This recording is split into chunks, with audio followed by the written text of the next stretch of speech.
আজকের গল্প ফাবিহা ফেরদৌসের পরিণীতা। প্রিয় বন্ধুরা, গল্পটি ভালো লাগলে অবশ্যই লাইক, কমেন্ট, শেয়ার এবং সাবস্ক্রাইব করে পাশে থাকবেন এবং পাশে থাকা নোটিফিকেশনের বেল আইকনটি প্রেস করে দিবেন, যাতে করে আমার নতুন নতুন গল্প খুব তাড়াতাড়ি পৌঁছে যায় আপনাদের কাছে। তো চলুন শুরু করা যাক। ফুপুর সংসারে আমি একটা অপ্রয়োজনীয় বস্তুর মতো। বিষয়টা স্বাভাবিক, একে তো ফুপু যৌথ পরিবারের বউ। এসবের মধ্যে সেই পরিবারে আমার থাকাটা ফুপুর জন্য বাড়তি একটা ঝামেলার মতো। অবশ্য ফুপু নিজেই সেই ঝামেলাটা মাথা পেতে নিয়েছেন। আমার নিজের পরিবার না থাকায় ফুপু আমাকে ওনার পরিবারের অংশ বানিয়ে নেন। এজন্য কম কথা শুনতে হয়নি ওনাকে। মুখ বুজে সহ্য করেছেন, না করেও উপায় নেই। এসব কথা সহ্য করতে না পারলে আমাকে এতিমখানায় রাখতে হবে, আর সেটা ফুপু কখনো করতে পারবেন না। সন্তান জন্মদানের সময় আমার মা মারা যান। মায়ের শোকে বাবা এর 2 বছর পর পাগল হয়ে রাস্তায় রাস্তায় ঘুরে। আমি তখনও খুব ছোট। বাবা মা পালিয়ে বিয়ে করেন। সেই থেকে নানা বাড়ির সাথে মায়ের কোনো সম্পর্ক নেই আমাদের। মাও কোনোদিন যোগাযোগ করেনি। জানি না মৃত্যুর খবর পেয়েছিলেন কিনা। সেই তখন থেকে একটার জন্য আশ্রয় হয়ে দাঁড়ান এই ফুপু। মা মারা যাওয়ার পর যতদিন বাবা ভালো ছিলেন ততদিন ফুপু বাড়িতে এসে আমাদের দেখাশোনা করে গেছেন। কিন্তু বাবার অসুস্থতার পর আমাকে আর একা ঘরে রাখার সাহস হয়নি ওনার। আমি তখন 6-7 বছরের বালিকা। বাবার চিকিৎসা করানোর মতো অবস্থা ফুপুর ছিল না। তবুও একটা সরকারি মানসিক হাসপাতালে ভর্তি করিয়ে দেন। ফুপুর যৌথ পরিবারের পারিবারিক অবস্থা খুব একটা সচ্ছল না। ফুপা কম আয় করলেও বাকিদের আয়ে মোটামুটি চলে যেত ওনাদের। এরকম একটা পরিস্থিতিতে আমি ওনাদের উপর বোঝার মতো। ফুপুর জায়েরাও তো আমাকে সেখানে সহজভাবে মেনে নেননি। এক কথায় সেখানে ফুপু ছাড়া ভাঙা কুলার মতো আমার অবস্থা। তার উপর ফুপু আমাকে স্কুলে ভর্তি করিয়ে দেন ওনার ছেলে মেয়ের সাথে। সেটা নিয়ে নানা কথা ওঠে। খাওয়ানোর সামর্থ্যই নেই, সেখানে পড়াশোনা, বিলাসিতা, এরকম কত কথা শুনতে হতো ফুপুকে। ছোট থেকে যখন আস্তে আস্তে বড় হচ্ছিলাম তখন ভাবতাম শুধুমাত্র আমার জন্য ফুপুকে এত কথা শুনতে হচ্ছে। যার কেউ নেই তাকে তোমার কাছে নিয়ে নাও না কেন আল্লাহ। তখন থেকে ফুপুকে নিজের মায়ের চেয়ে কোনো অংশে কম দেখি না। বাবাকেও দেখতে যেতাম। তবে ফুপু এমন হলেও ওনার ছেলেমেয়েরা কেন জানি আমাকে মেনে নিতে পারতো না, একমাত্র রূপা ছাড়া। রূপা আমার ছোট। সোনালি আপু স্কুল থেকে কিছু আনলে সেটা ওনার ভাই বোনদের নিয়ে ভাগাভাগি করে খেতেন। সেখানে আমার ভাগ হয়নি, তবে সেটা নিয়ে কখনো আফসোস হয় না আমার। এইটুকু আশ্রয় আমার জন্য অনেক। ওদের সব কাজ আমি করে দিতাম, সাথে রান্নাঘরের টুকটাক কাজ সহ। পড়াশোনা নিজে নিজেই করতাম। স্কুলে যতটুকু বুঝে আসতাম ততটুকু মাথায় রেখে বাকি পড়াটা শেষ করতাম। ফুপা যে আমার উপর খুব সন্তুষ্ট তাও না। উনি ফুপুকে খুব ভালোবাসেন। ফুপুর যে কোনো ন্যায়সঙ্গত কথার সহযোগিতা করেন। শুধু এইটুকু কারণে তিনি আমাকে কিছু বলতে পারেন না। তবে মাঝে মাঝে বলেন, নিজেরও 3-4টা মেয়ে, তার উপরে ওনের খরচ কাজ নিজের কাঁধে পড়লে সেটা সামলাবো কি করে। ফুপু শুধু বলতেন, তোমাকে কিছু করতে হবে না, নিজের মেয়েদের ব্যবস্থা করে রাখো। এইভাবে দিন চলতে লাগলো। ক্লাস 5-এ এসে যখন আমি বৃত্তি পাই সবাই অবাক হয়ে যায়।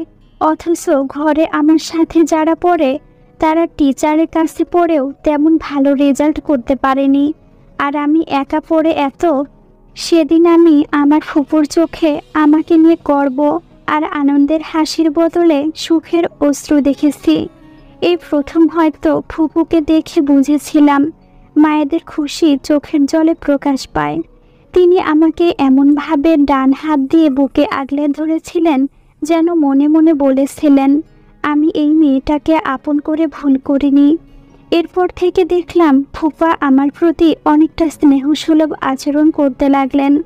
মাঝে মাঝে দুটো পেন্সিল, দুটো কলম, জ্যামিতি বক্স এগুলো এনে দিতেন। ফুপুও সেগুলো দেখে ভীষণ খুশি। শুধু খুশি না আমার বোনেরা, মানে ফুপুর মেয়েরা। রূপা সে দলে না, মাধ্যমিকে পড়ছি, সংসারে অনেক টানাপোড়েন। ওনার নিজেদের সন্তানদেরই পড়াতে পারছেন না, সেখানে আমি। নিজের কাছেই খারাপ লাগা শুরু হয়। আমি অনেক দিন স্কুলে যাই না। স্কুল থেকে খবর আসে, আমাকে ডেকে নিয়ে বলা হয় স্কুলে যাওয়ার কথা।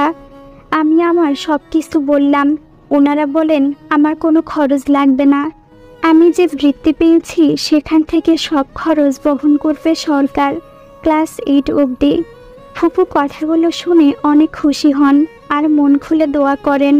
ওনাদের পরিবারের অবস্থা অন্যরকম হতে লাগলো।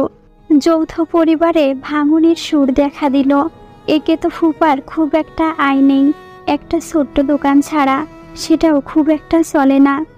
পরিবারের এমন অবস্থা দেখে আমার কেমন জানি খারাপ লাগা শুরু হলো। পড়াশোনায় মন নেই।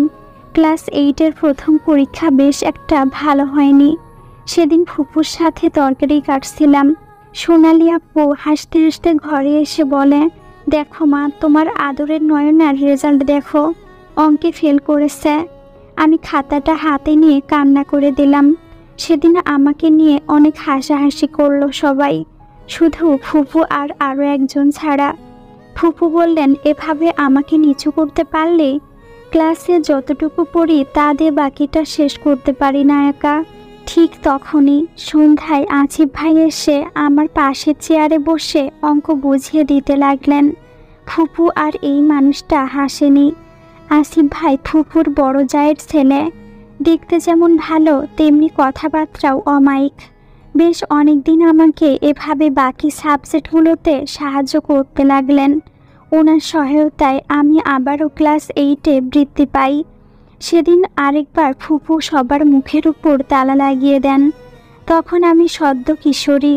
এই ঘর আর ঘরের পরিস্থিতির বাইরে কখনো কোনো চিন্তা কিংবা কল্পনার জগৎ ছিল না আমার। তবে আমার রেজাল্টে আসিফ ভাইয়ের মুখে হাসি দেখে আমার কেমন জানি অন্যরকম ভালো লাগা শুরু হলো। আমি জানতাম না সেই ভালো লাগাটা আসলে কি, তবে তাকে নিয়ে ভাবতে ভালো লাগতো। নতুন অন্যরকম স্বপ্নে বিভোর হতে লাগলাম আনমনে। কোনটা ঠিক কোনটা ভুল সেই চিন্তা আমার মাথায় নেই, এমনকি আমার অবস্থান কোথায় সেটাতেও খেয়াল নেই। অন্যদিকে পরিবার ভেঙে যাচ্ছে। ফুপুসহ ওনার জায়েরা আলাদা হয়ে গেলেন। অনেক দিনের পুরনো সংসার, যেখানে হাজার স্মৃতির সমাহার, তা কদিনের মধ্যে চূর্ণ বিচূর্ণ হয়ে গেল চোখের পলকে। সবাই যে যার মতো নিজেদের গুছিয়ে নিচ্ছেন।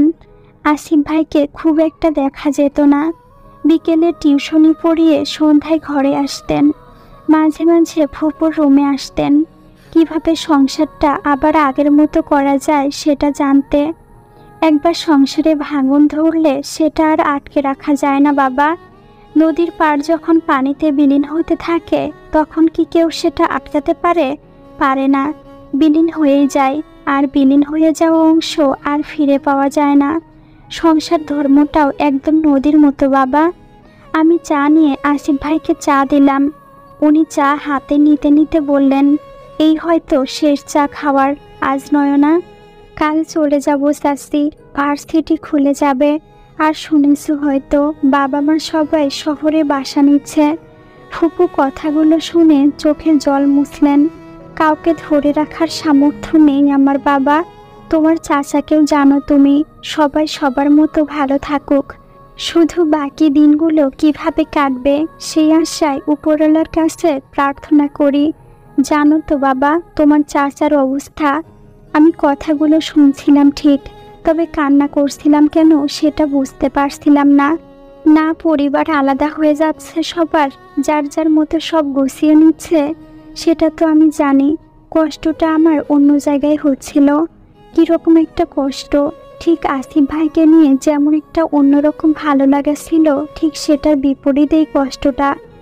একটা 15-16 বছরের মেয়ের কাছে এই বিচ্ছেদের কষ্টটা হয়তো নতুন ছিল। মনটা খুব ভার হয়ে আসছিল। যেন কোনো একজনকে আর না দেখতে পাওয়ার কষ্টটা আস্তে আস্তে আমার সর্বস্বকে ঘিরে ফেলেছিল।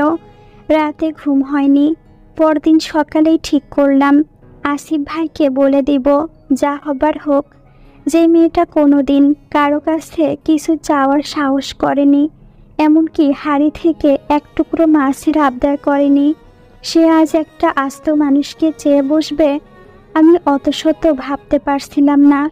আর 2-3 ঘন্টা পর আসিফ ভাই চলে যাবে, আর গ্রামে আসবে না।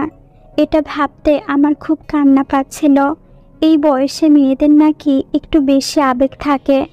আমি অনেক লজ্জা আর সংকোচ নিয়ে আসিফ ভাইয়ের দরজায় এসে দাঁড়ালাম। তখন একবার মাথায় আসলো, এই মানুষটাকে চাওয়ার মতো আমার কি এমন সামর্থ্য আছে?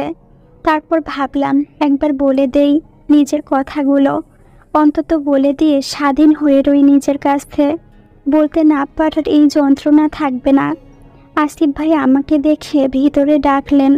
অনেকগুলো নতুন খাতা কলম আর কিছু বই দিলেন, সামনের এসএসসি পরীক্ষায় কাজে আসবে বলে। আমি তখনও কাঁপতেছি। আমার মাথা নিচু দেখে জিজ্ঞেস করলেন, আজ কি হলো আমার? আমি মাথা নিচু রেখে বললাম, অনেক কিছু হয়েছে। খাতা আর বইগুলো একপাশে রেখে বললাম, আসিফ ভাইয়া, আপনাকে আমার ভালো লাগে, অনেক ভালো লাগে। না, ঠিক সেটা না। আমি আবার চোখ বন্ধ করে বললাম, আমি আপনাকে ভালোবাসি। এই কথা বলার ঠিক 2 সেকেন্ড পর আমার গালে খুব জোরে জ্বর বসলো। আমি ভাবতেই পারিনি আমার পছন্দের মানুষটা আমার উপর হাত তুলতে পারে। বন্ধুরা, পরের পর্ব পড়তে চাইলে অবশ্যই কমেন্ট করে জানাবেন।